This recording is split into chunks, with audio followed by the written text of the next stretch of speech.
Did you know that when you purchase a domain name, registrars like GoDaddy are required by law to publish your name, your phone number, your mailing address, your email address to an internet governing organization?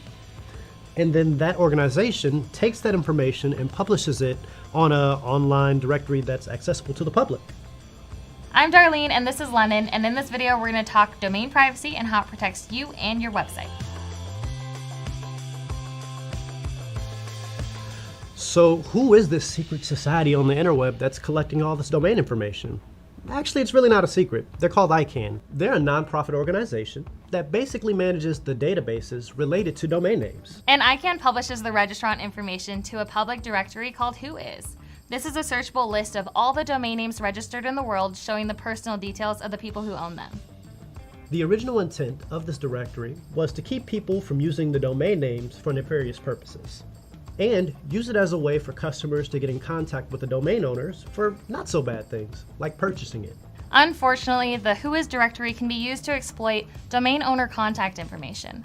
Spammers and identity thieves just love scanning a Whois lookup for personal information. To keep your information from prying eyes, you can add privacy when registering your domain.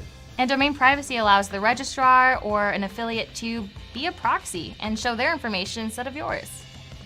The process of adding privacy to a domain varies between registrar to registrar, all calling it different names. For example, here at GoDaddy, we call it private registration.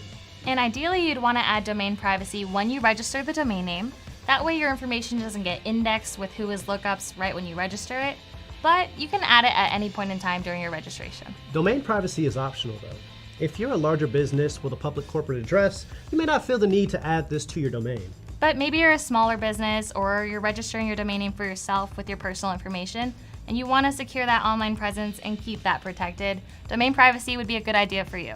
I'm Darlene, this is London. Thanks for stopping by.